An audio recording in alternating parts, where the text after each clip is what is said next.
You'll never be successful. Why do you even try?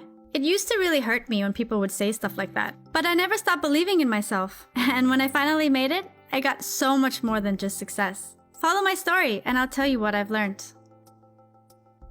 I wasn't the smartest kid in class, and I was never voted most likely to succeed. The other kids used to make fun of me and say things like, "You'll never do anything important in your life." It really hurt me because I had a lot of dreams. I wanted to make a better future for myself and those around me, but even my teachers didn't believe in me. When I didn't get into my top university for my MBA, they just laughed and said, "Bella, you should just look for an easier degree instead." But every time they said something like that, I would just push harder because I believed that anyone can achieve their goals if they work hard enough for it, and I was going to be the one to show them how it's really done. It all started about 5 years ago when I got a job at a fast-growing digital marketing agency. I knew I only had a chance if I worked harder than everyone else. So, I set my alarm to 5 a.m. every morning, slept only 5 hours a day, and worked 7 days a week. No matter how long my days were, my priority was to show everyone that I could do it. And for a while, it all worked out. It took me about 2 years to get a manager position, and then after that, I set my next goal to become their youngest executive. What I didn't know was how focusing only on work would affect me later on. It all caught up to me one day when our most important client emailed me for a meeting. I woke up that morning as usual, reviewing my projects and making my task list for the entire day, when I suddenly needed to pee. Again? Oh, why does it hurt so much? It's been like this for the past few weeks already, and I have been going more often than I should too. I went to the toilet while checking my emails, when a message from our top client comes in. "Hey Bella, we're still on for 7:45, right?" Oh no, I completely forgot about that meeting. How could this be? I messaged him that I'm on the way, and I grabbed my keys and rushed out of the condo. Okay. I have my notes, I have my laptop, and his proposal. What am I missing? Breakfast! I ran into 7-Eleven to grab a coffee and a sandwich. Then I realized it was too late for the BTS, so I jogged down the coffee and hopped onto a bike to beat the traffic. But just my luck. There was a construction site and we were stuck behind the exhaust of an old bus. It's burning my lungs. But it doesn't matter. I need to get to this meeting. I did my best to get there on time, but when I finally arrived, I was too late. Stupid 7-Eleven, why did I stop for breakfast? They'll never promote me for treating clients like this. So I ran to the office and tried to make up for it by working on even more projects. While I was doing that, Fiona and Tammy interrupted me. "Hey Bella, we're all going to cut Polly's birthday cake. Do you want to join?" "Oh, I'd love to, but I'm very busy with a few projects. Can you save me a piece?" "It's only 8:15. Work starts in 15 minutes. Can you take a quick break?" "Yeah, but I really need to catch up on a lot of things. I'll definitely join next time." "Well, on the weekend we're all going to karaoke. Why don't you join us there? It'll be fun. Come out, recharge, celebrate your life a little bit." "Dang, I wish you told me sooner. I already have plans for this weekend, but I'll definitely go to the next one, promise." As they walked away, I thought to myself, it's not that I don't want to join them, but they don't understand. I'm not one of them. I'm not one of the smart ones. I have to work twice as hard to get the same results. But my thoughts were interrupted when I suddenly felt the same pain that I felt this morning. It really stings now. It must be because I'd been skipping breakfast these past few days. Ow. Okay. I quickly grabbed another coffee, thinking that it would help.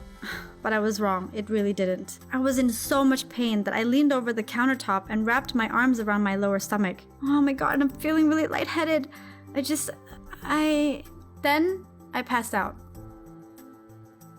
When I opened my eyes again, I saw Dr. Patricia at my side of the bed. She told me that I collapsed at work and then started asking me questions. "What is the last thing you remember?" So I told her about the pain in the stomach, and as if she had already known, she asked if I had been peeing more than usual. She gently squeezed my pelvic region and asked, "Does it hurt here?" I answered, "Yes, exactly there." Then she replied, "I don't want to alarm you, but we'll have to run some preliminary blood tests. And combined with the symptoms around your pelvis, we need to investigate further whether this could be cervical cancer." Cervical cancer is one of the most common forms of cancer amongst women, but the problem is that it has very few symptoms in its early stages. That's why it's important to do your health checkups regularly, even if you're feeling healthy. My heart sank to the bottom of the floor when I heard that. How could this be? I'm only 27. Cancer is for people who are like 50. I had my whole life planned out meticulously in every department, but I never planned for something like this, and I just broke out into tears. But Dr. Patricia calmed me down and said that these are just symptoms. It's not yet a diagnosis and that she needs to ask me a few more questions. What did you do last weekend? Work. Alright. What did you eat last night? I had a 7-Eleven sandwich and a coffee. I see. So you're working a lot. Can you tell me what you do? So I told her with teary eyes that I'm a manager at a firm. I told her how I used to be so bad in school and that I wanted to work hard to inspire others and that I couldn't just give up. But her reply, well, it changed my life.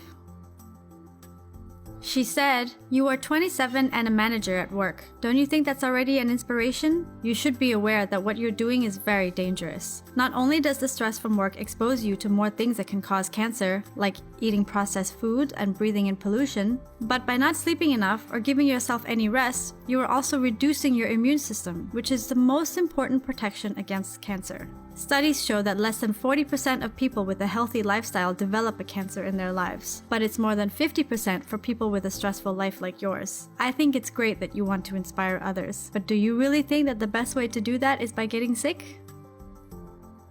I will go check your results, but in the meantime, I'd like you to think about this. Imagine that your body is a wonderful machine that can do hard work and even repair itself when it's broken. Of course, you can make it work 100% of the time, but if you don't give it any time to repair itself, it will eventually break down. Just like this machine, your body needs time to repair itself so it can work more effectively. That's why looking after yourself, exercising, and eating healthy doesn't take time away from achieving your goals. It's an investment to make your body stronger so you can reach your goals even faster. When the doctor returned, a wave of relief flushed over me. She said, "So, your results are negative. You collapsed because you were exhausted, not because of cancer. Your frequent urination is because of drinking too much coffee, which overstimulates your kidneys. I'm going to give you a week off of work so you can relax and take care of yourself. But I hope that you will take this as a warning to take better care of your health." So that day, I made a promise to myself. I will change my life for the better. This time, I will show them how you can be successful by being healthy. I will get myself into shape and spend time with my friends so that I can give my body the time it needs to recover. It wasn't easy waking up the next morning and not opening my laptop. I felt anxious. I wanted to plan my entire day, go through my projects, and review the future ones, as I normally do. But I didn't. The doctor's words stuck in my head. If you make sure that you are healthy and happy first, you will achieve your goals even faster. So instead, I cooked myself a healthy breakfast, and I headed to the bookstore where I started reading some fiction novels. I immersed myself in worlds that didn't revolve around work. I felt happier and much more relaxed. I learned to separate work and time for myself, and I even started a weekly yoga class with Fiona and Tammy. The crazy thing was, I already noticed a huge difference when I returned to work the next week. You see, before my collapse, I was working 24/7. But I was in a constant battle with my tiring body. I missed meetings because I was getting more forgetful every day. My eyes had difficulties focusing on any screen, and I felt a constant haze over my mind whenever I tried to solve a difficult problem. But now with a healthy mind and body, I feel like a perfectly tuned machine. And I'm ready to take on any challenge, no matter how difficult it is. It really is true what they say. Being busy is really not the same as being productive. It's been 2 years since that day I collapsed, and I can tell you that everything in my life has turned around. I don't work nearly as many hours, but I finished twice as many projects. Exercising 2 times a week boosts my immune system. Eating healthy gives me energy throughout the day. Reducing coffee allows me to sleep better at night, and sleeping more than 7 hours per day gives me razor-sharp focus. Hanging out with my friends at work gives my body time to wind down, and it really has improved my relationship with everyone in the office. Do you know what happened today? Fiona said that the boss wanted to see me in his office, and guess what? I got the promotion! When I walked in there, he just smiled and said, "Congratulations, Bella. You've really shown us all how it's done."